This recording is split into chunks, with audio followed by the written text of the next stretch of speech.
ফাইনালে শেষ ওভারের আগে মাশরাফি বোলিংয়ে আসেননি কেন? মাশরাফি বিন মুর্তজা যতক্ষণে আক্রমণে গেলেন ততক্ষণে ম্যাচের ফয়সালা প্রায় হয়ে গেছে। ফাইনালের শেষ ওভারে বল হাতে তুলে নিয়ে কেবল দলের হারের আনুষ্ঠানিকতা সামলান তিনি। সবচেয়ে গুরুত্বপূর্ণ লড়াই কেন এর আগে বোলিংয়ে দেখা গেল না তাকে? পরবর্তী সংবাদ সম্মেলনে সিলেট স্ট্রাইকার্সের অধিনায়ক দিলেন সব কৌতূহলের জবাব। গতকাল বৃহস্পতিবার মিরপুর শেরেবাংলা স্টেডিয়ামে বিপিএল এর নবম আসরে ফাইনালে সিলেটকে 7 উইকেটে উড়িয়ে দেয় কুমিল্লা ভিক্টোরিয়ান্স।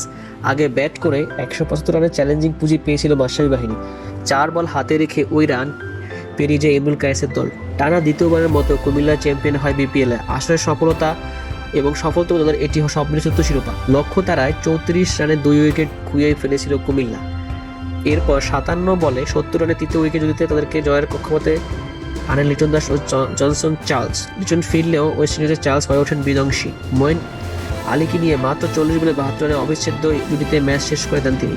তবে শেষ ওভার বাদে কুমিল্লা ইনিংসের কোনো পর্যায়ে বোলিংয়ে দেখা যায়নি মাশরাফিকে। 2টি ডেলিভারি করার সুযোগ মেলে তার। প্রয়োজনীয় 3 রান তুলে জয়ের আনুষ্ঠানিক উল্লাসে মাঠে কুমিল্লা। চোটের কারণে ফাইনালে বল করার মতো শারীরিক পরিস্থিতি ছিলেন না জনতা। আগের দিন 2 ওভার করার পর আরেকটি ওভার খুব প্রয়োজন ছিল বলে করতে এসেছি বল। তবে 2 ওভার করার পরে বুঝতে পেরেছিলাম চোটের পড়ার সুযোগ আছে। তবু দাদার প্রয়োজনে এসেছিলাম, কিন্তু গুরুত্বপূর্ণ দিনে চোট পেয়ে গেলাম। শুরুতে তানজিন হাসান সাকিব যখন মার খান তখন মাশরাফি পারেননি বোলিংয়ে যেতে। শেষ দিকে চার্লস যখন তাণ্ডব চালায় তখন একই চিত্র। মাশরাফি মনে করেন তিনি আক্রমণে যেতে পারলে সুবিধা হতো।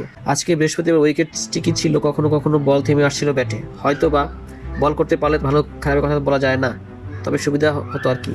তরুণ পেসার সাকিব 4 ওভার খরচ করে 50 রান। অভিজ্ঞ পেসার রবিউল হোসেন 4 ওভার থেকে আসে 39 রান। কুমিল্লা ইনিংসের 17তম ওভারে তিনি দেন 23 রান। ওই ওভারে চার্লস মারেন 2 ছক্কা ও 1 চার। ইংল্যান্ডের মইনের ব্যাট থেকে আসে আরও 1 ছক্কা। তখন থেকে ম্যাচ থেকে ধীরে ধীরে ছিটকে থাকে সিলেট। শেষ পর্যন্ত ভেঙে যায় প্রথমবারের মতো ফাইনালে ওঠা দলটির শিরোপা জয়ের স্বপ্ন। সদস্যমাপ্ত বিপিএলে 14 ম্যাচে 7.67 ইকোনমি 12টি উইকেট নেন মাশরাফি।